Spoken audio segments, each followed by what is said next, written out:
எசேக்கியல் 34ஆம் அதிகாரம். இந்த அதிகாரத்திலே 31 வசனங்கள் இருக்கிறது. இந்த அதிகாரத்தை நாம் சிந்திக்க போகிறோம்.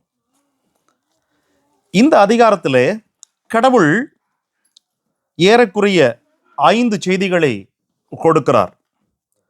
அதில் முதலாவது செய்தி என்னவென்றால், God exposes the sins of shepherds. கடவுள் இஸ்ரவேல் மக்களுடைய வாழ்வில் இருந்த மேய்ப்பர்கள் என்று இங்கே சொல்லப்படுவது இஸ்ரவேல் மக்களுடைய தலைவர்கள், அல்லது அவர்களுக்கு இருந்த அரசர்கள், அவர்களுக்கு இருந்த தீர்க்கதரிசிகள், அவர்களுக்கு இருந்த ஓவர்சீட்ஸ் ஆகிய இவர்கள் அனைவருமே இந்த மேய்ப்பர்களுக்கு கீழ் வருகிறார்கள்.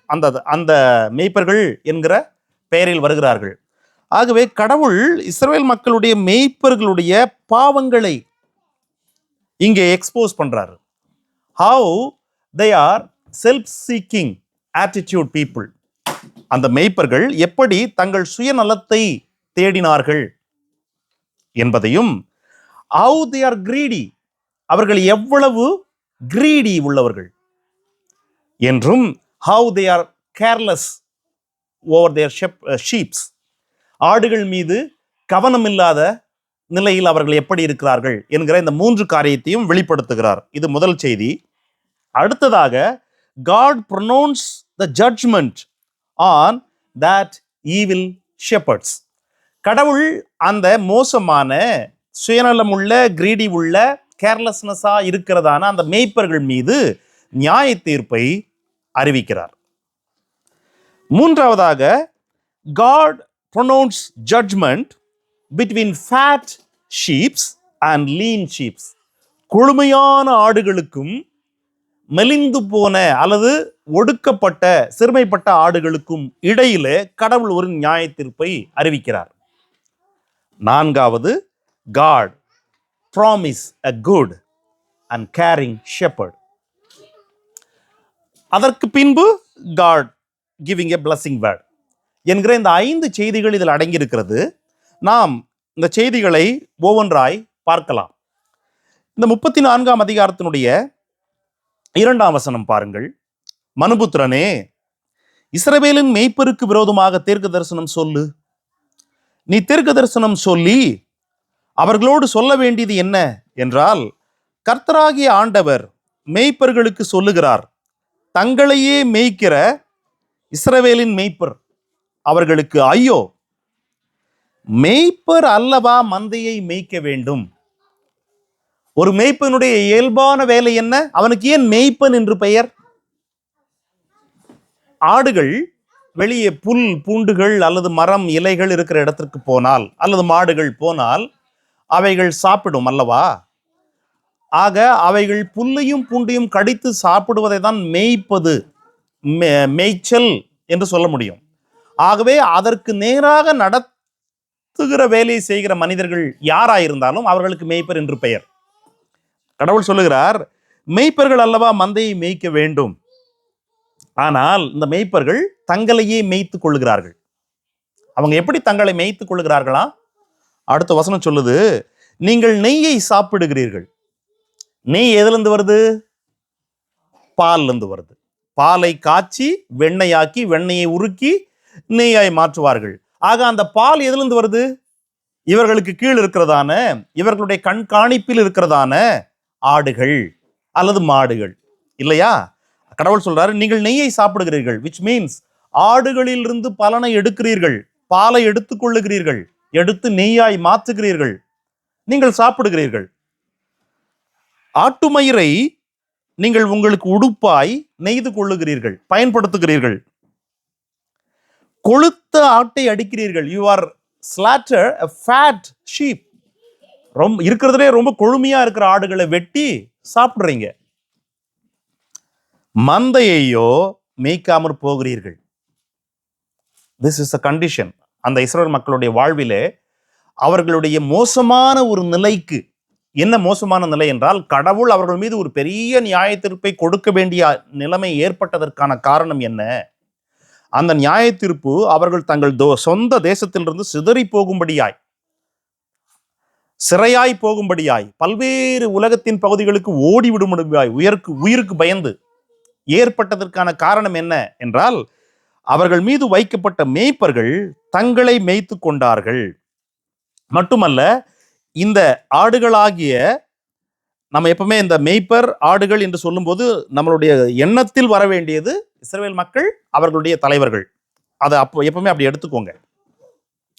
நெய்யை சாப்பிடுகிறார்கள், அவர்கள் மூலமாக வருகிறதான பலனை அனுபவிக்கிறார்கள், ஆட்டு மயிரை பயன்படுத்திக் கொள்கிறார்கள், கொடுத்ததை சாப்பிடுகிறார்கள், மந்தையை மேய்க்கவில்லை.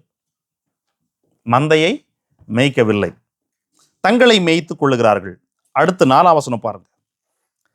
அந்த மேய்ப்பர்கள் என்ன பண்றாங்களாம்? பலவீனமானவைகளை பலப்படுத்தவில்லை.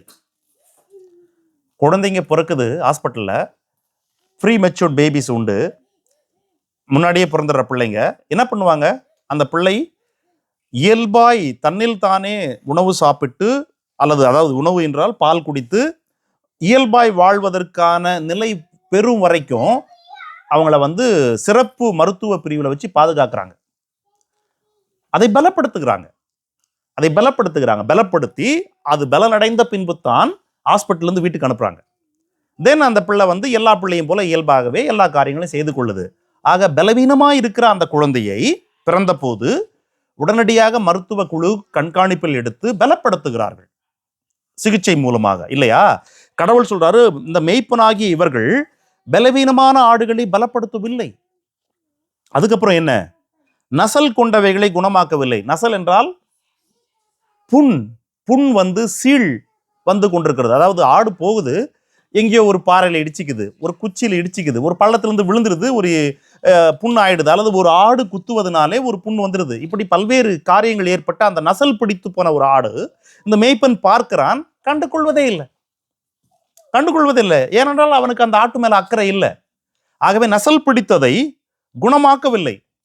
நசல் பிடித்த ஆடுகளை என்ன பண்ணுவாங்க மேய்ப்பர்கள்? உண்மையான மேய்ப்பர்கள், அந்த ஆடுகளின் வழியாக லாபம் பார்க்கிற மேய்ப்பர்கள் அந்த இடத்தை சுத்தப்படுத்தி சில பச்சிலைகளை வைத்து ஒரு துணியிலே ஒரு கொம்பையை வச்சு கட்டுவாங்க.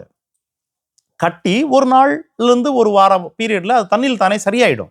அந்த ஒரு சாதாரணமான ஒரு கேரை கூட இந்த மேய்ப்பர்கள் அந்த ஆடுக்கு கொடுக்கலையாம். கடவுள் கண்டுபிடித்து சொல்கிறார். அடுத்ததாக எலும்பு முறிந்தவைகள். எலும்பு முறியும், கீழே விழுந்து எலும்பு முறியும், மேட்லேருந்து கீழே விழுந்துரும், எலும்பு முறிஞ்சிரும். அந்த எலும்பு முறிந்தவைகளை, முறிந்த எலும்புகளோடு இருக்கிற அந்த ஆடுகளுக்கு கூட காயம் கட்டலையாம். இந்த மேய்ப்பர்கள் காயம் கட்டவில்லை. கூடுதலா ஆடுகள் மேய்த்து கொண்டே இருக்கும்போது ஒரு ஓநாயோ அல்லது ஒரு சிங்கமோ, ஒரு ஆடுகளை சாப்பிடுகிற விலங்குகள் ஏதோ வேகமா உள்ள அந்த மந்தைக்குள்ள நுழையும் போது ஆடுகள் அப்படியே சிதறி போயிடும், பல்வேறு மூலைக்கு ஓடி போயிடும். அவர் சொல்றாரு, துரத்துண்டு போனவைகளை நீ திருப்பு கொண்டு வரல. துரத்தப்பட்ட ஆடுகள், ஒரு விலங்கு வந்ததுனாலே அது துறந்துடுச்சு, பல்வேறு இடங்களுக்கு ஓடிடுச்சு. மொத்தம் எத்தனை இருக்குதுன்னு எண்ணி பார்த்துட்டு ஐயோ இது இல்லையே என்று சொல்லி நீ அதை போய் தேட கூட போகல. யாரு? அந்த மேய்ப்பர்கள். துரத்துண்டவைகளை திரும்பி கொண்டு வரவில்லை. அப்படி துரத்தப்பட்டவைகள் காணாமற் போயிற்று அல்லவா, அதை நீ தேடவில்லை. அதோடு கூட உங்ககிட்ட இருக்கிற அந்த ஆடுகளை பலாத்காரமும் கடூரமுமாய் அவைகளை ஆண்டு கொண்டீர்கள். இப்படி நீ பலாத்காரமும் கடூரமுமாய் அவைகளை ஆண்டு கொள்வதனாலும், துரத்தப்பட்டவைகளை திருப்பி கொண்டு வராமலும் தேடாமலும் போனதுனாலும் என்ன நடந்துச்சு? 5ஆம் வசனம், மேய்ப்பன் இல்லாததனால் அவைகள் சிதறுண்டு போயின. எப்படி சிதறுண்டு போயின? காட்டு மிருகங்களுக்கு இரையாயின. காட்டு மிருகங்கள் மட்டுமல்ல, கடவுள் சொல்றாரு, என் ஆடுகள் சகல மலைகளிலும் உயரமான சகல மேடுகளிலும் அலைப்புண்டு பூமியின் மீதெங்கும் என் ஆடுகள் சிதறி திரிகிறது. அதை விசாரிக்கிறவன் இல்லை, அதை தேடுகிறவன் இல்லை. இதுதான் கடவுள் இஸ்ரவேல் மக்களுக்கு இருந்த மேய்ப்பர்களுக்கு விரோதமாக சொன்ன அவர்களுடைய பாவங்கள், அவர்கள் செய்த பாவங்களாய் கடவுள் சொன்னது. ஒரு மேய்ப்பனுடைய வேலையை மேய்ப்பனாய் வந்துவிட்ட பின்பு, நீ மேய்ப்பனாய் வராமல் இருக்கும் வரைக்கும் உனக்கு அதற்கு பொறுப்பு இல்லை. ஆனால் once you been as a shepherd, மேய்ப்பனாய் வந்து விட்டாய், தலைவனாய் வந்து விட்டாய், அல்லது ஒரு அதிகாரியாய் வந்து விட்டாய், உனக்கு கீழ் ஒரு ஆடுகள் இருக்கிறது, ஒரு கூட்ட ஆடுகள், தென் வாட் ஷுட் நீ என்ன செய்ய வேண்டும் என்றால், உண்மையிலேயே மந்தையை மேய்க்கிறவர்கள் மந்தையின் வழியாக சாப்பிடலாம். மந்தையின் வழியாக ஆடு எதுக்குங்க ஒரு மனுஷன் வச்சிருக்கணும்? எதற்காக ஒரு மனிதன் ஆடை வளர்க்கணும்? அந்த ஆட்டின் மூலமா பால் கிடைக்கும், அந்த பால் மூலமா நெய் கிடைக்கும், தயிர் கிடைக்கும், என்ன கிடைக்கும்? அந்த ஆட்டு முடியை வெட்டி துணி செய்து கொள்ளலாம். அந்த ஆடை அவசியம் ஏற்படுகிற போது நீ வெட்டி சமைத்து சாப்பிடலாம். இது எல்லாமே அந்த ஆடுகளை வளர்க்கிற மனிதர்கள் பயன்படுத்தி கொள்வதுதான். ஆனா கடவுள் இது எல்லாவற்றையும் ஒரு பாவமா இங்க சொல்றாரு எனும்போது, ஆடுகளை ஒரு பொருட்டாய் எடுத்தே கொள்ளாமல், அவைகளை கவனிக்காமல், பாதுகாக்காமல், அவைகளுடைய தேவைகள் சந்திக்காமல், அவைகளை கடூரமாய் பலாத்காரமாய் ஆண்டு கொண்டு, ஆனால் நெய்யை சாப்பிட்டு ஆட்டு மயிரை எடுத்துக்கொண்டு அதே வேளையில கொளுத்ததை அடிக்கிறாய் அல்லவா, ஆகவே அது பாவம் நீ என்று சொல்லி அவர் இந்த மேய்ப்பர்களுடைய பாவத்தை விலாவாரியாக காட்டுகிறார். இன்றைக்கு இருக்கிற கிறிஸ்துவ உலகத்தை நீங்கள் கண்ணெடுத்து பாருங்க. அன்னைக்கு இஸ்ரவேல்ல இருந்த மேய்ப்பர்கள் இப்படிதான் இருந்தாங்களாம். இப்படி இருந்தது முழுக்க முழுக்க உண்மை. கடவுள் எழுதி வைத்திருக்கிறார். நாம் அதை குறித்து மேற்கொண்டு ஒன்றும் சொல்வதற்கு இல்லை. இஃப் காட் ரிட்டன், ஏன் இந்த புத்தகம் எழுதப்பட்ட போது எசேக்கியேல் பாபிலோனில் சிறையாயிருக்கிறார். பாபிலோனில் சிறையாயிருக்கிறார். அவர் சிறையாயிருக்கும் போது பாபிலோனிலே ஒரு சிறை கூட்ட மக்கள் இருக்காங்க, இஸ்ரேல் மக்கள். உலகத்தின் பல பகுதிகளுக்கு சிதறி போன மக்கள் இருக்கிறார்கள். இவை எல்லாவற்றையும் கண்களால் உன்னதத்திலிருந்து பார்த்த கடவுள் தான் இந்த செய்தியை சொல்லுகிறார். என் நாடுகள் சகல மலைகளிலும், அதாவது பூமி முழுவதும், உயரமான சகல மேடுகளிலும் அலைப்புண்டு பூமியின் மீது எங்கும் சிதறி கிடக்கிறது. அவைகளை விசாரிக்கிறவனும் இல்லை, தேடுகிறவனும் இல்லை என்று கடவுள் சொல்லுகிறார் என்னும் போது, அதற்கான காரணம் இந்த மேய்ப்பர்கள் உடைய சரியான பராமரிப்பு இன்மை, கவனிப்பு இன்மை, விசாரிப்பு இன்மை, பாதுகாப்பு இன்மை என்கிற இந்த எல்லா காரியங்களும் அதில் வருகிறது. இப்பொழுது அந்த காரியங்களை அப்படியே இன்றைக்கு நாம் பார்க்கிற கிறிஸ்தவ உலகத்தை கொஞ்சம் ஒப்பிட்டு பாருங்க. ஆடுகளை பலாத்காரமாய் ஆளுகிற மேய்ப்பர்கள் இருக்கிறாங்க, கடூரமாய் ஆளுகிற மேய்ப்பர்கள் இருக்கிறாங்க. எகிப்துல இஸ்ரவேல் மக்கள் அடிமைகளாக இருந்த போது அவர்கள் கடவுளை நோக்கி கூக்குரலிட்டாங்க. ஏன் கூக்குரலிட்டாங்களாம் என்றால், யாத்திரையாகமம் 1ஆம் அதிகாரம் சொல்றது, ஆளோட்டிகளின் நிமித்தமாக அவர்கள் பாரப்பட்டார்கள். செங்கல் அறுக்கணும், அறுத்த செங்கலை எடுத்துன்னு போயிட்டு கட்டடம் கட்டணும் என்கிற ஒரு பெரிய பாரம் அவர்கள் மேல இருந்துச்சு, இஸ்ரவேல் மக்கள் மேல. அந்த செங்கல் அறுப்பு, ஒரு நாளைக்கு ஒரு மனிதன் இவ்வளவு செங்கலை அறுத்தே தீர வேண்டும் என்கிற நிலை. அறுக்கல குறைவாயிடுதுனாக்கா ஆள் ஓட்டிகள், அவர்களை கவனிக்கிற சூப்பர்வைசர்ஸ் கையில ஆயுதங்களை வைத்துக்கொண்டு அவர்களை தாக்குவாங்க. நீ செய்தே ஆகணும்னு அடிச்சு அவர்களை பனிஷ் பண்ணுவாங்க. இந்த ஆள் ஓட்டிகளின் நிமித்தமாக அவர்கள் கொடூரமாய் அவர்களை நடத்துவதன் வழியாக, பலாத்காரமாய் அவர்களை ஃபோர்ஸ் பண்ணுவதன் வழியாக நீ வெட்டியே ஆகணும். தே கால் டு காட். இங்க கடவுள் என்ன சொல்றாரு? இந்த மேய்ப்பர்கள் இந்த ஆடுகளை பலாத்காரமாய் ஆண்டார்கள், கடூரமாய் ஆண்டார்கள். இன்னைக்கு கிறிஸ்துவ உலகத்தில் இருக்க பாருங்க, ஜனங்கள் வழியாக, விசுவாசிகள் வழியாக வருகிற காணிக்கை என்கிற பணத்தை எடுத்து நெய்யை சாப்பிடுறாங்க. இப்ப இவங்க நெய்யை சாப்பிட்டாங்கன்னு சொல்லுது இல்ல, ஆட்டு மயிரை உடுப்பாக்கி கொள்ளுகிறார்கள், கொளுத்ததை அடிக்கிறார்கள், மந்தையை மேய்க்கவில்லை தங்களை மேய்த்துக் கொள்ளுகிறார்கள் என்கிற நிலையை நீங்கள் ஆங்காங்கே பார்க்க முடியும். I am not talking all God's servants are doing the one. அதே வேளையில் அதை செய்யாம யாருமே இல்லை. அநேக மக்கள் ஆங்காங்கே செய்யறாங்க. நம்ம கண்ணால் பார்க்கல, இங்க வந்துட்டதுனால, நாம் இங்கே வந்ததுனால கண்ணால் பார்க்கவில்லை. இது போல அநேக கொடுமையான மந்தையில் சிக்கி சின்னா பின்னமாகி சீரழிந்து போன அநேக மக்கள் உண்டு. அவர்களில் ஒருவர் இங்கேயும் இருக்கிறார். அநேக முறை என்கிட்ட சாட்சியா சொல்லியிருக்கார். நம்ம சபையில ஒருத்தர் இருக்கார். He said, God in his grace help me to escape அப்படின்னு சொல்லுவார் என்கிட்ட அவர். அன்பு சகோதரர் Sudan, God in his grace help me. அந்த இதுல இருந்தெல்லாம் நான் பாதுகாக்கப்பட்டேன்னா கடவுளுடைய மிகப்பெரிய அன்பு. ஏன்னா அவங்க அம்மாவை குறித்து அவர் சொல்லுவாரு, அவங்களுடைய சபையில நீ தசமபாகம் கொடுக்கலன்னா அது சாபம் உனக்கு என்று சொல்லி, இவர்கள் வீட்டில் எந்த காரியம் செய்யறாங்களோ இல்லையோ தசமபாகம் கொடுத்துடணும், இல்லைன்னா நம்ம வீட்டில் சாபம் வந்துடும்ன்ற அதாவது மிரட்டப்படுவதை விட அடுத்த கட்டம் அப்படி பண்ணி எங்க அம்மா இப்போ வரைக்கும் அதை தான் பிலீவ் பண்றாங்க ஸ்டில் நவ் என்று சொல்லுகிறார். இன்றைக்கு வாசித்தோமே சகரியா, அதனுடைய 11ஆம் அதிகாரத்துல பாருங்க, 16ஆம் வசனம் என்ன சொல்றாரு கடவுள்? அந்த மேய்ப்பன், அவர்கள் மத்தியில் இருக்கிற மேய்ப்பன் என்ன பண்ணுவானா, அதமாகுகிறவர்களை பராமரிக்க மாட்டான், சிதறுண்டதை தேட மாட்டான், நொறுங்குண்டதை குணமாக்க மாட்டான், இளைத்திருக்கிறதை ஆதரிக்க மாட்டான், கொழுத்ததின் மாம்சத்தை சாப்பிடுவான். ஆனால் இது இந்த புத்தகம் எழுதப்பட்டது எப்படின்னா, அவர்கள் பாபிலோன்ல இருந்து திரும்பி இஸ்ரேல் தேசத்துக்கு வந்துட்டாங்க. அதுக்கப்புறமும் இனி வரும் நாட்களில் வருகிற அந்த மேய்ப்பனும் இப்படிதான் இருக்க போறான் கடவுள் முன்கூட்டியே சொல்றாரு.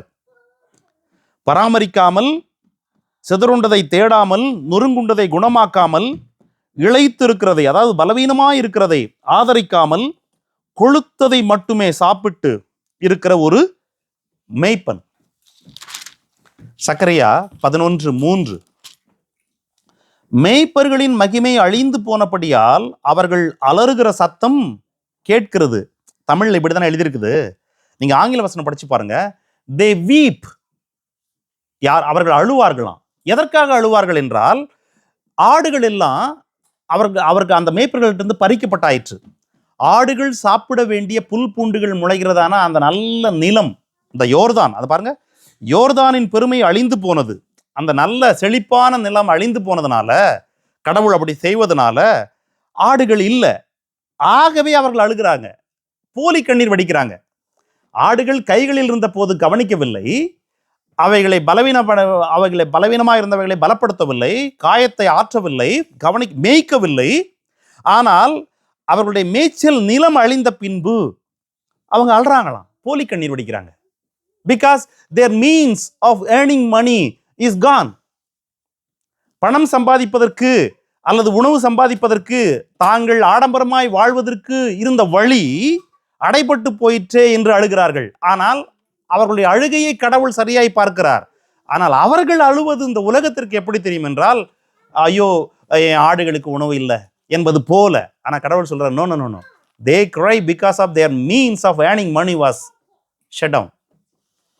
அவ்விதமான மேய்ப்பர்கள்ட்ட தான் அந்த ஆடுகள் மாட்டிக்கொண்டிருந்தது, இஸ்ரேல் மக்கள் என்கிறதான ஆடுகள்.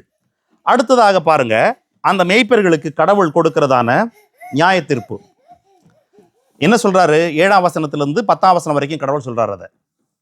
ஆகையால் மேய்ப்பரே, கர்த்தருடைய வார்த்தையை கேளுங்கள். கர்த்தராகிய ஆண்டவராய் இருக்கிற நான் என் ஜீவனை கொண்டு சொல்லுகிறேன், மேய்ப்பன் இல்லாததினால் என் ஆடுகள் சூறையாயின, என் ஆடுகள் காட்டு மிருகங்களுக்கெல்லாம் இரையாய் போயின. மேய்ப்பர்கள் என் ஆடுகளை விசாரியாமற் போனார்கள், மேய்ப்பர்கள் மந்தையை மேய்க்காமல் தங்களையே மேய்த்தார்கள். மீண்டும் மீண்டும் கடவுள் அதையே எழுதுகிறார். ஆகவே மேய்ப்பரே கேளுங்கள். என்னது? 10ஆம் வசனம், நான், அதாவது கடவுள், அந்த மேய்ப்பருக்கு விரோதமாக வந்து என் ஆடுகளை அவர்கள் கையில் கேட்டு, மேய்ப்பர்கள் இனி தங்களையே மேய்க்காதபடி மந்தையை மேய்க்கும் தொழிலை விட்டு அவர்களை தள்ளிவிடுவேன். தள்ளிவிட்டு என் ஆடுகள் அவர்களுக்கு ஆகாரமாய் இராதபடிக்கு அவைகளை அவர்கள் வாய்க்கு தப்ப பண்ணுவேன். கடவுள் எவ்வளவு கிறிஸ்டல் கிளியரா, straight away come to the point. பாருங்களேன், மேய்ப்பர் தொழிலிருந்து அவர்களை தள்ளிவிடுவேன், தள்ளிவிட்டு என் ஆடுகள் அவர்களுக்கு ஆகாரமா இராதபடிக்கு பண்ணிடுவேன். ஏனென்றால் அவர்கள் அந்த வேலைக்கு லாய்க்கு இல்லாதவர்கள், தகுதியற்றவர்கள். அந்த வேலைக்கு வந்த பின்பு தாங்கள் வந்த நோக்கம் என்ன, தங்கள் மீது இருக்கிறதான பொறுப்புகள் என்ன என்கிற எதையும் கருத்தில் எடுத்துக்கொள்ளாமல் தங்களை வளர்த்தார்கள். தங்களை வளர்த்து வளர்த்து வளர்த்து ஆடுகள் தேய்ந்து போனது, சிதறி போனது.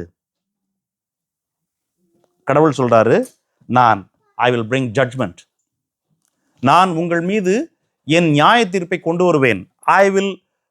நான் உங்களை அந்த பதவியில் இருந்து, அதாவது அந்த பதவி என்றால் மேய்க்கிற பொறுப்பில் இருந்து உங்களை தள்ளிவிடுவேன்.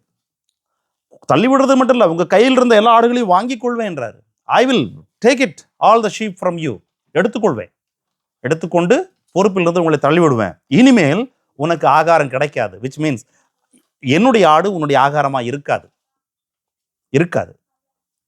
என்று சொல்லி கடவுள் அந்த மேய்ப்பர்களுக்கு விரோதமான காரியத்தை சொல்லுகிறார். பிரியமானவர்களே,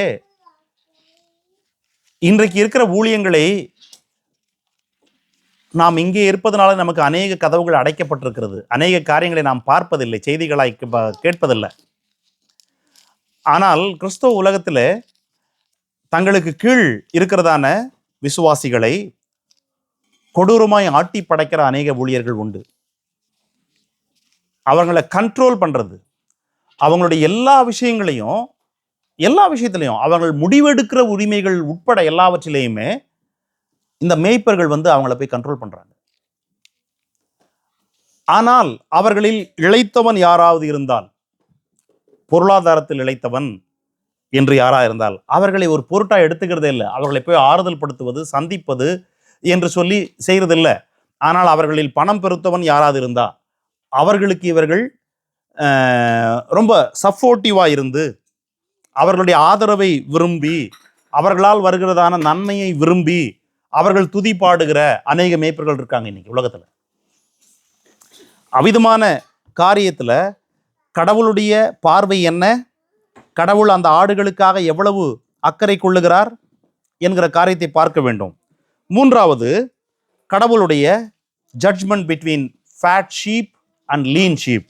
கடவுள் கொழுத்த ஆடுகளுக்கும் இளைத்த ஆடுகளுக்கும் இடையில இருக்கிறதான ஒரு ஜட்ஜ்மெண்ட் பாருங்க.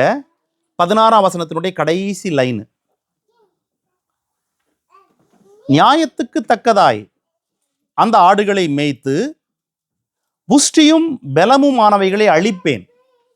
ஏன் அழிப்பாராம் என்றால், அங்க பாருங்க, அந்த ஆடுகள் என்ன பண்ணுதுன்னா, நல்ல புஷ்டியா இருக்கிற ஆடுகள் என்ன பண்ணுது என்றால், போய் நல்ல மேய்ச்சலை சாப்பிடுகிறது, பசுமையான புல் நல்லா சாப்பிடுது.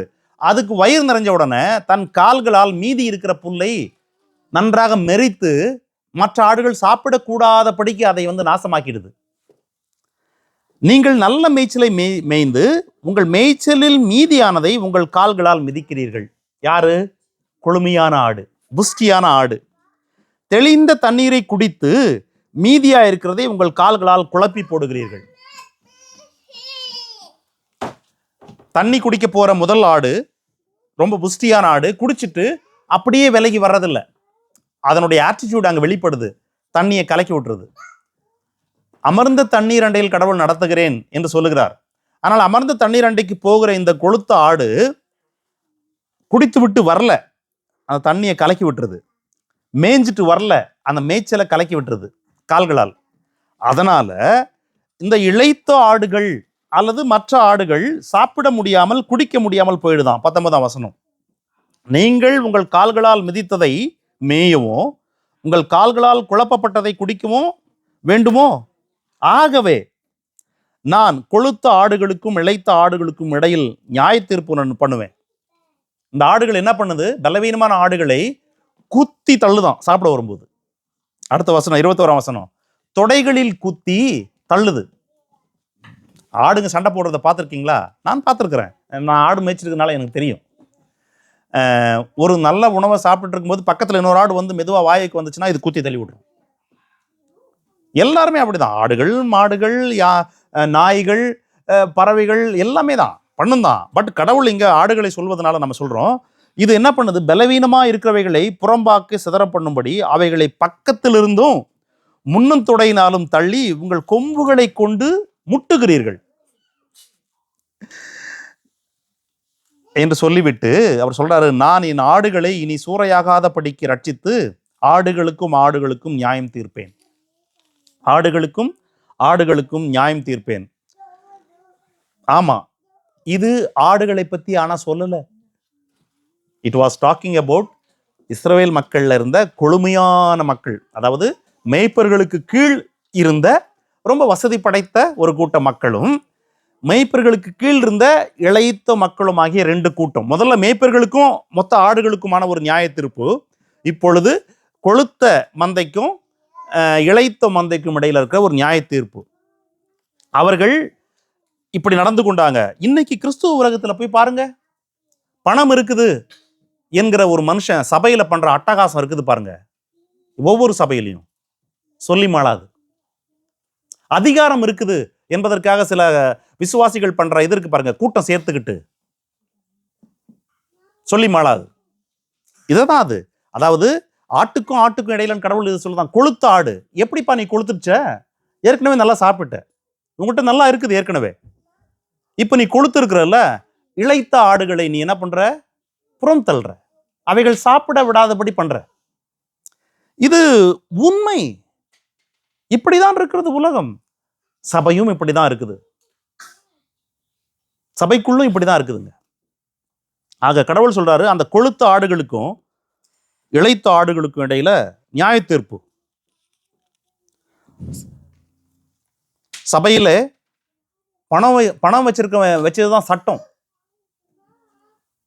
எலெக்ஷன் வரட்டும், சபைகள்ல ஊர்ல பணம் வச்சிருக்கிறவன், அதாவது ஒன்னில் அவன் ஒரு ஆசிரியரா வேலை செஞ்சு ஒரு பொறுப்புல இருப்பாங்க, இல்லைன்னா கையில நல்ல அரசு வேலையில இருந்து பணம் இருக்கும், தன்னோடு கூட கொஞ்சம் செல்வாக்குள்ள மக்கள் கூட கொஞ்சம் பேர் இருப்பாங்க. அவர்கள் வச்சதுதான் சபையில சட்டம். அவர்கள் யாரை நினைக்கிறாங்களோ அவங்க தான் தலைவராக வர முடியும், செயலாளராக வர முடியும், பொருளாளராக வர முடியும். ஈவன் அவங்க நினைச்சாங்கன்னா அந்த சபையில் இருக்கிற ஃபாஸ்டரையும் மாத்திடுவாங்க, போதகரையும் மாற்றுவாங்க, போதகருக்கு எதிராக குரல் கொடுப்பாங்க. குரல் கொடுத்து அவரை இல்லாத டார்ச்சர் பண்ணி அவரே விட்டு ஓடணும், இல்லைன்னா இவங்க அனுப்பி வைக்கணும் என்பது போல பண்ணுவாங்க. இது எல்லாத்துக்கும் காரணம் என்னன்னா, அவங்கள்ட்ட இருக்கிற கொழுமை, புஷ்டி. கடவுள் சொல்றாரு, நல்ல அந்த கொழுமையான ஆடுகளுக்கும் இளைத்த ஆடுகளுக்கும் இடையில நான் சரியான நியாய தீர்ப்பை உண்டாக்குவேன். இப்படி இல்லாத சபைகள், நீங்க எல்லாம் ஊர்ல இருந்து வந்தவங்க தானே, ஜஸ்ட் யூ இமேஜின், இப்படி இல்லாத சபைகள் ஊர்ல கிடையாது. இஃப் 1-2 இருக்கக்கூடும்.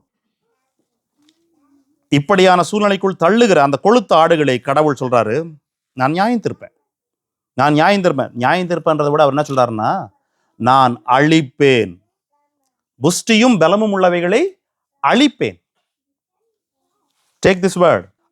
இந்த ஆடுகளை மேய்ப்பர்களிடத்திலிருந்து வாங்கிவிட்ட, பிடுங்கி கொண்ட, மேய்ப்பர்களை தள்ளிவிட்ட பின்பு இருக்கிற மீதியான ஆடுகளை, இந்த கொழுமையான ஆடுகள் அழிக்கப்பட்ட பின்பு இந்த இளைத்த ஆடுகள்லாம் இருக்குதே, இவ்விதமான எல்லா ஆடுகளையும் சேர்த்து மேய்ப்பதற்கு என்று ஒரு நல்ல மேய்ப்பனை கடவுள் வாக்களிக்கிறார். 11ஆம் வசனம். கர்த்தராகிய ஆண்டவர் சொல்லுகிறது என்னவென்றால், இதோ நானே என் ஆடுகளை விசாரித்து அவைகளை தேடி பார்ப்பேன். ஒரு மேய்ப்பன் சிதறுண்ட தன் ஆடுகளின் நடுவே இருக்கிற நாளில் தன் மந்தையை தேடி கொண்டிருக்கிறது போல, நான் என் ஆடுகளை தேடி மப்பும் மந்தாரமுமான நாளிலே அவைகளை சிதறுண்டு போன எல்லா இடங்களிலிருந்து அவைகளை தப்பி வர பண்ணி, அவைகளை ஜனங்களிடத்திலிருந்து புறப்படவும் தேசங்களிடத்திலிருந்து சேரவும் பண்ணி, அவைகளுடைய சுய தேசத்திலே அவைகளை கொண்டு வந்து இஸ்ரவேல் மலைகளின் மேலும் ஆறுகளின் அண்டையிலும் தேசத்தின் சகல வாசஸ்தலங்களிலும் அவைகளை மேய்ப்பேன். அவைகளை நல்ல மேய்ச்சலினாலே மேய்ப்பேன். இஸ்ரவேலில் இருக்கிற உயர்ந்த மலைகளில் அவைகளுடைய தொழுவம் இருக்கும். அங்கே அவைகள் நல்ல தொழுவத்தில் படுத்துக்கொள்ளும், நல்ல மேய்ச்சலை மேயும். மறுபடியும் சொல்றாரு, நானே என் ஆடுகளை மேய்த்து அவைகளை மடக்குவேன். மட்டுமல்ல, காணாமற் போனதை நான் தேடுவேன், துரத்துண்டதை திரும்ப கொண்டு வருவேன், எலும்பு முறிந்ததை காயம் கட்டுவேன், நசல் கொண்டதை திடப்படுத்துவேன், நியாயத்திற்கு தக்கதாய் அவைகளை மேய்ப்பேன். See that? என்னென்ன குணங்கள் எல்லாம் இஸ்ரவேல் மக்கள் மீது ஏற்படுத்தப்பட்ட மேய்ப்பர்களிடத்தில் இல்லாமல் இருந்ததோ அவைகள் அத்தனையையும் நான் செய்வேன் என்று சொல்லுகிறார். இந்த 3 வசனத்திலே பாருங்க, மேய்ப்பேன் மேய்ப்பேன் மேய்ப்பேன், தேடுவேன் தேடுவேன் தேடுவேன், கொண்டு வருவேன். This is what our real shepherd. கடவுளுடைய உண்மையான மனம் இதுதான். நான் இப்படிதான் செய்வேன் என்று சொல்லி கடவுள் சொல்லுகிறார். அவர் பிரியமானவர்களே, மந்தையை மேய்ப்பேன் என்று சொல்லுகிறார். மந்தைக்காக நான் வேதனைப்படுவேன் என்று சொல்லுகிறார். மந்தையிலே காயம் முறிந்ததை நான் காயம் கட்டுவேன் என்று சொல்லுகிறார். நசல் கொண்டதை நான் சீர்படுத்துவேன் என்று சொல்லுகிறார். அந்த ஆடுகளுக்காக அக்கறை கொள்ளுவேன் என்று சொல்லுகிறார். அந்த ஆடுகளை குணப்படுத்துவேன் என்று சொல்லுகிறார். அந்த ஆடுகளுக்கு அவசியம் ஏற்படும் போது நான் அணைத்துக் கொள்வேன் மென்மையாக என்று சொல்லுகிறார். எங்கே ஒன்றொன்றாய் சிதறி போயிருந்தாலும் கொண்டு வந்து நான் தொழுவத்தில் வைப்பேன் என்கிறார். அந்த தொழுவம் சிறப்பான இடமாய் இருக்கும் என்று சொல்லுகிறார். தேடி பார்ப்பேன், நானே எதிரிகளிடத்திலிருந்து காப்பாற்றுவேன், எல்லாவற்றையும் சொல்லுகிறார். நான் ஆடு மேய்க்கும் போது புதிதாய் போட்ட குட்டிங்க இருக்கும், நேத்து தான் போட்டிருக்கோம் அல்லது முந்தனைத்து தான் போட்டிருக்கோம். இது போல 1-2 குட்டிகள் அந்த முதல் நாள் 2வது நாள் மட்டும் தான் அதை வீட்டில் விட்டுட்டு போவோம் காட்டுக்கு. சாயந்தரத்துக்குள்ள அந்த தாய் ஆடுனுடைய மடி நிறைஞ்சி போகும். அது கத்த ஆரம்பிச்சிடும். ஏன்னா மடி நிறைஞ்சிருச்சு, பால் கொடுக்கணும் அதுக்கு. ஏன்னா குட்டி வீட்டில் இருக்கும். ஆகவே 3வது நாள்லேருந்தே குட்டியை கையிலே எடுத்துட்டு போயிடுவோம். குட்டி நடக்காது. ஏன்னா மற்ற ஆடுகள் போற வேகத்திற்கு அது வராது. ஆகவே நான் கையில் தூக்கிக்குவேன், குட்டியவை கையில் தூக்கிக்குவேன், இல்லைனா தோளில் தூக்கி வச்சுக்குவேன். இந்த சைடில் 2 கால், இந்த சைடு 2 கால் பிடிச்சிக்கிட்டு ஹாப்பியாக பாட்டு பாடிட்டு போவேன். ஆடுகள்லாம் போகும்போது இவர் சொல்றாரு, நான் அதை சுமப்பேன் என்றாரு. ஏசாயா 40ஆம் அதிகாரம் திருப்புங்க.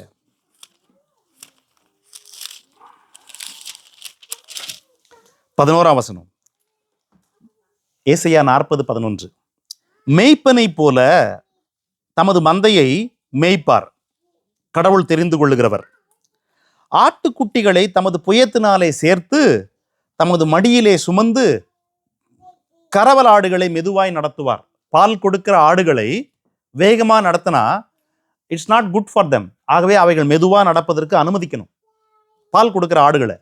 ஆகவே கறவல் ஆடுகளை மெதுவாய் நடத்துவார், ஆட்டுக்குட்டிகளையோ தன் மடியில் சுமப்பார். நான் மடியில சுமந்திருக்கிறேன் ஆட்டவை, எனக்கு அனுபவம் இருக்குது, நானே சுமந்திருக்கிறேன் எனும்போது இந்த காரியத்தை எழுதி வைத்திருக்கிற கடவுளுடைய இருதயம் எப்படிப்பட்டது? இளைத்த ஆடு, சுகவீனமான ஆடு, பலவீனமான ஆடு, அல்லது குட்டி, நடக்க முடியாத குட்டி, சோம்பலா இருக்கிற குட்டி, கால் உடைந்து போன குட்டி என்கிற எந்த ஒரு ஆடுகளையும் அவர் தமது புயத்தினால் சேர்த்து கொள்ளுகிறார். சேர்த்து கொண்டு தமது மடியில் சுமக்கிறார், தமது தோளின் மீது சுமக்கிறார். இதுதான் உண்மையான மேய்ப்பனுடைய பண்பு நலன்கள். உண்மையாகவே ஒரு ஆடுகளை மேய்க்கிற ஒரு மேய்ப்பனுடைய பண்பு நலன்கள் இவைகள் தான். ஆனால் இவைகளுக்கு சற்றும் பொருந்தாத மக்களாய் அந்த மேய்ப்பர்கள் நடந்து கொண்டார்கள். நல்லா ஆட்டு இறைச்சியை சாப்பிட்டாங்க, நன்றாக நெய் பயன்படுத்தினாங்க. நெய்யை பயன்படுத்தணும்னா நீ அதுக்கு முன்னாடி பாலை பயன்படுத்தியிருக்கணும், அதுக்கு முன்னாடி வெண்ணெயை பயன்படுத்தியிருக்கணும். இவைகளெல்லாம் பயன்படுத்தினா தான் நெய்க்கு வர முடியும் இல்லையா? அப்போ இத்தனை நன்மைகளை அந்த ஆட்டு மந்தையின் மூலமாக அனுபவிக்கிறார்கள். ஆடுகளையோ மிருகங்கள் சாப்பிடவும் விட்டு விடுகிறார்கள். அடிப்பட்ட ஆடுகளையும் கவனிக்கவில்லை. ஈவன் அவைகள் மேய்கிறதா இல்லையா, அவைகளுக்கு உணவு இருக்கிறதா இல்லையா என்றும் பார்க்க விரும்பல. That is the condition. அவிதமான மனநிலையோடு அவிதமான எண்ணங்களோடு இருக்கிற எந்த மேய்ப்பர்களையும் கடவுள் சும்மா விடுறதில்லை. அன்னைக்கும் விடமாட்டேன்னு சொல்லிட்டாரு, இன்னைக்கும் கடவுள் சும்மா விடுறதில்லை. ஆடுகளுடைய நிலையை வேதம் சொல்லுகிறது, உன் மந்தையில் இருக்கிற ஆடுகளுடைய நிலையை அறிந்து கொள், ஏனென்றால் அவைகளால் உனக்கு வருமானம் உண்டு. ஒரு மந்தையை உள்ளவன் தன் ஆடுகள் எல்லாம் நல்லா இருக்குதா, அவைகளுடைய கால்கள் காட்டில் போயிட்டு வந்தோடனே சாயந்தரம் ஆனால் அந்த காலில் ஏதாவது அடிபட்டு இருக்குதா, ஒரு ஏதாவது முள்ளு குத்திட்டு இருக்குதா என்பதை பார்க்கணும். இப்போ ஒரு புதருக்குள்ள நுழைஞ்சி போகும்போது அதில் சில குறிப்பிட்ட இதுங்க உண்டு, முடியிலே ஒட்டிக்கும் ஆடுகளுக்கு. அவைகள் எல்லாம் இருக்குதா எடுத்து விடணும். ஏதோ ஒரு ஆட்டுக்கு ஒரு சின்ன அந்த உண்ணி பூச்சின்னு சொல்லுவாங்க, அது வந்துடும். அது வந்தால் அந்த குட்டிகள் பெருகி எல்லா ஆட்டு உடம்புலையும் போயிடும். அது என்ன பண்ணும், அதனுடைய ரத்தத்தை குடிக்கும். ஆக ஒவ்வொரு ஆடாக நான் தேடி போய் அதனோட உடல் முழுவதும் தடவி பார்த்து அந்த உண்ணி பூச்சியை எடுத்து கீழே போட்டு காலில் மெரிச்சிருவேன். இதெல்லாம் ஆடுகளை பராமரிக்கிற வழிமுறை. இல்லை என்றால் அந்த ஆடுகள் நாளடைவில் மெலிந்து போய்விடும், அது நல்லா சாப்பிட முடியாது. அவிதமான சூழ்நிலை ஆடுகளுக்கு ஏற்படுது. இது உண்மையான மேய்ப்பன். நான் மேய்ப்பன் இல்லை, எங்க அக்கா ஆடு மேய்க்க போகும், நான் அவங்களோட சும்மா விளையாட்டுக்கு போற ஒரு பையன், அவ்வளவுதான். எனக்கு எந்த பொறுப்புகளும் கிடையாது. அப்போ சின்ன பையன், அவிதமான நாட்களிலேயே இந்த வேலைகளை நான் செய்திருக்கிறேன்.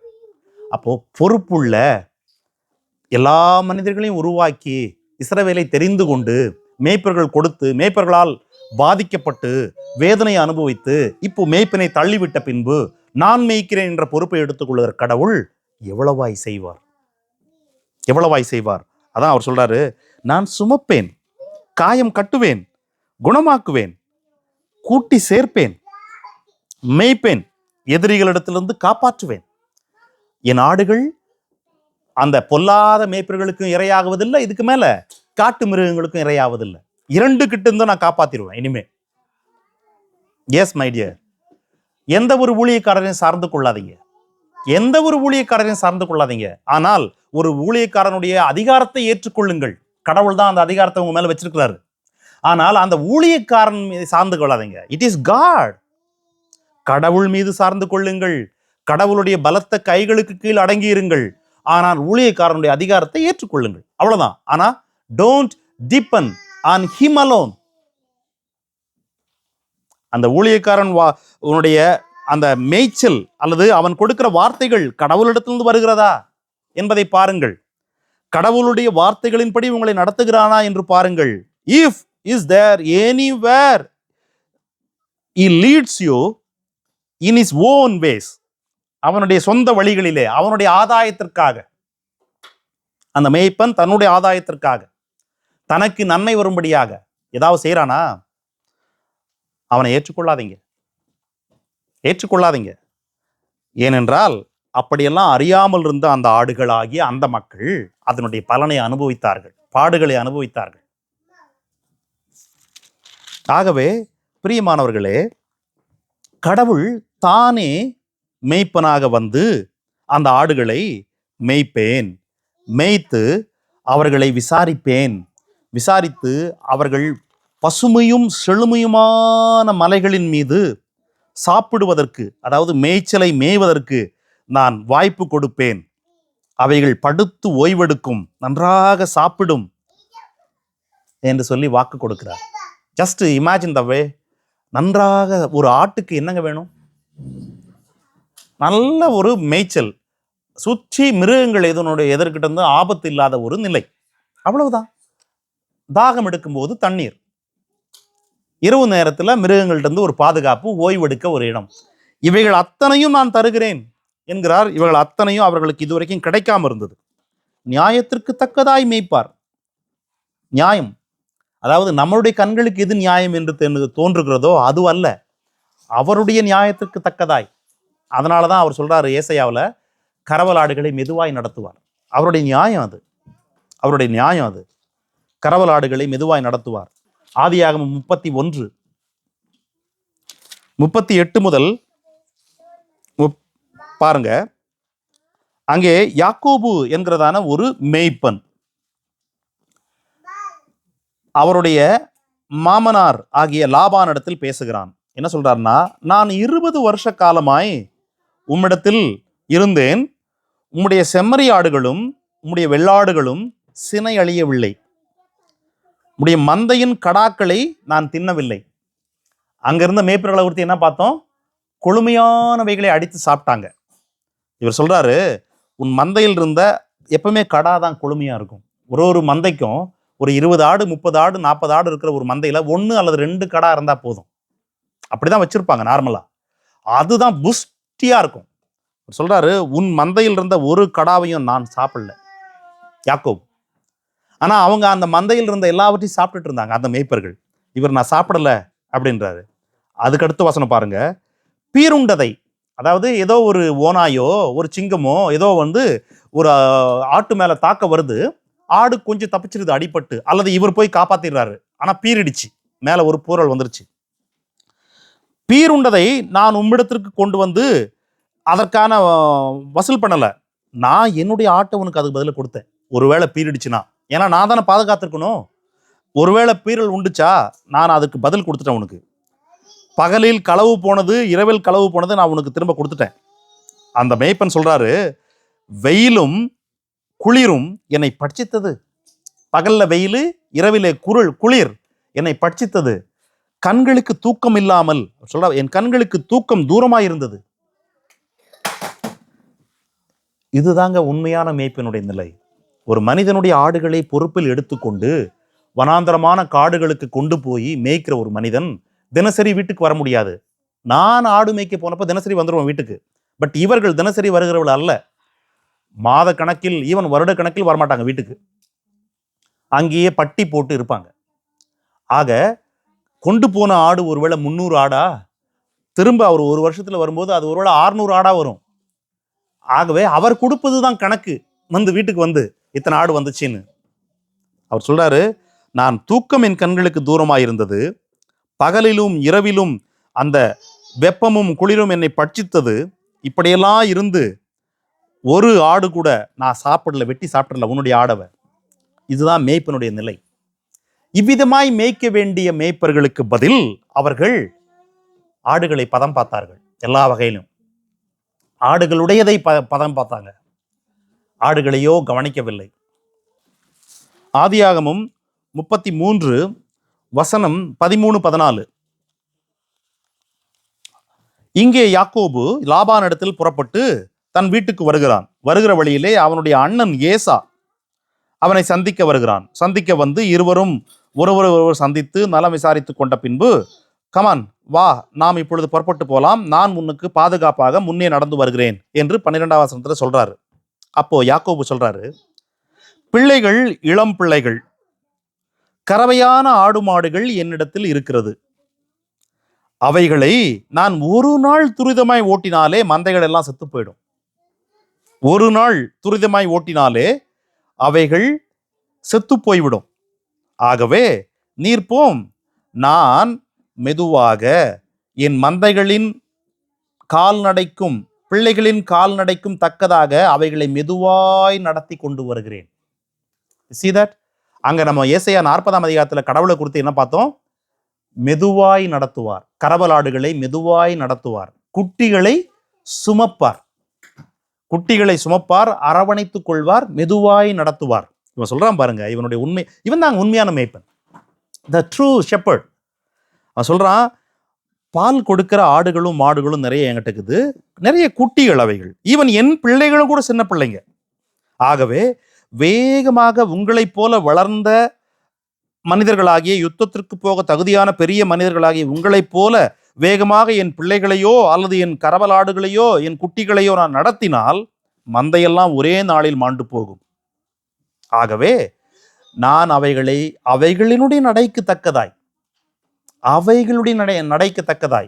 இதுதான் ஏசாயா சொல்லுது, நியாயத்திற்கு தக்கதாய் அவைகளை மேய்ப்பார். நியாயம் என்ன? நியாயம் என்ன? நியாயம் என்றால் 2 பேரும் ஓட்டப்பந்தயத்தில் ஓடுறாங்க என்றால் இவருடைய வேகமும் வித்தியாசப்படும். அது நியாயம், அது ஆக்சுவலா நியாயம். 15 வயசு பிள்ளை செய்யறதுக்கும் 2 வயசு பிள்ளை செய்யறதுக்கும் ஒரு வித்தியாசம் இருக்குது. அது நியாயம், இயல்பான நியாயம். அந்த நியாயப்படி உனக்கு வேத வசனங்களில் எவ்வளவு போதிக்கப்பட்டிருக்கிறது, அதற்கான கணக்கு தான் உன்னிடத்தில் கேட்கப்படும். உனக்கு எவ்வளவு போதிக்கப்பட்டிருக்கிறது, அதற்கான கணக்கு தான் உன்னிடத்தில் கேட்கப்படும் என்பது போல நியாயத்திற்கு தக்கபடி நடத்துவேன் என்று சொன்னார் அல்லவா. இவன் பாருங்க, நியாயத்திற்கு தக்கபடி என்ன நியாயம்னாக்கா, இந்த பிள்ளைகளுடைய கால்நடைக்கு தக்கபடி அல்லது ஆட்டு மந்தைகளின் கால்நடைக்கு தக்கபடி அவைகளால் எவ்வளவு வேகமாய் நடக்க முடியுமோ அவ்வளவு வேகமாய் மட்டுமே நான் அவைகளை மெதுவாய் நடத்தி வருகிறேன். இந்த முடிவு அவன் எடுத்ததுனால அவனுடைய என்டையர் மந்தைகள் பாதுகாக்கப்பட்டுச்சு. அவனுடைய ஒட்டுமொத்த ஆடு மந்தைகளும் மாட்டு மந்தைகளும் பாதுகாக்கப்பட்டுச்சு. இஃப் ஈ வுட் ஹவ் அவைகளை கொஞ்சம் வேகமாக நடத்தியிருந்தான்னா அவைகளில் பாதிக்கு மேல் செத்து போயிருக்கும். அந்த உணர்வு வேணும் ஒரு மேய்ப்பனுக்கு, அந்த உணர்வு வேணும். ஆடுகளும் மாடுகளும் நடத்த வேண்டிய முறைன்னு. ஆக நாம் மாடுகளை பத்தி பேசல. ஆக்சுவலா ஆடுகள் மாடுகள் என்ற வார்த்தைகளை பயன்படுத்துகிறோமே ஒழிய, உதாரணமாக எவ்ரிதிங் கம்ஸ் டு அஸ், கடவுளுடைய பிள்ளைகள் ஆகிய நாம் தான், வேதம் சங்கீதம் 95 சொல்லுகிறது, நாம் அவருடைய கைக்குள்ளான ஆடுகள், அவருடைய விளைச்சலின் ஆடுகள், மேய்ச்சலின் ஆடுகள் என்று சொல்லி. யாருடைய? கடவுளுடைய கைக்குள்ளான ஆடுகள் நாம், அவருடைய மேய்ச்சலின் ஆடுகள் நாம் என்று வேதம் சொல்லுகிறது. ஆகவே எப்பொழுதெல்லாம் ஆடுகள் மேய்ப்பன் என்று வேதம் சொல்லுகிறதோ அங்கே எல்லாமே நம்மை தான் நாம் பொருத்தி கொள்ள வேண்டும், கடவுளுடைய பிள்ளைகளாகிய நம்மை, விசுவாசிகளாகிய நம்மை. ஆகவே பிரியமானவர்களே, இன்றைக்கு நாம் எதை சிந்தித்தோம் என்றால், எசேக்கியேல் 34ஆம் அதிகாரத்திலே கடவுள் இஸ்ரவேலில் இருந்த மோசமான மேய்ப்பர்களுடைய எல்லா பாவங்களையும் God exposed their sins, their greediness and their carelessness and their self-seeking attitude. Then God pronounced a judgment against that bad or evil shepherds. Then God pronounced a judgment between fat and lean sheep. கொழுத்த ஆடுகளுக்கும் இளைத்த ஆடுகளுக்கும் இடையில் ஒரு நியாய தீர்ப்பு. அதற்கு பின்பு நாம் கடவுளுடைய அந்த வாக்குத்தத்தமாகிய ஒரு நல்ல, கவனிக்கிற, விசாரிக்கிற, தேடி வருகிற, கூட்டி சேர்க்கிற, தோளில் சுமக்கிற, கைகளில் சுமக்கிற ஒரு மேய்ப்பன் என்கிற காரியத்தை நாம் பார்த்தோம். இதனுடைய தொடர்ச்சியை வருகிற வாரத்தில் நாம் பார்க்கலாம். இந்த வசனங்களை வீட்டில் சென்று வாசியுங்கள். வாசித்து இந்த வசனங்களுடைய தொடர்ச்சிகளை தேடுங்கள். அடுத்த வாரத்திலே will come to a conclusion. May God bless you. நாம் கண்களை மூடி ஜெபிப்போம்.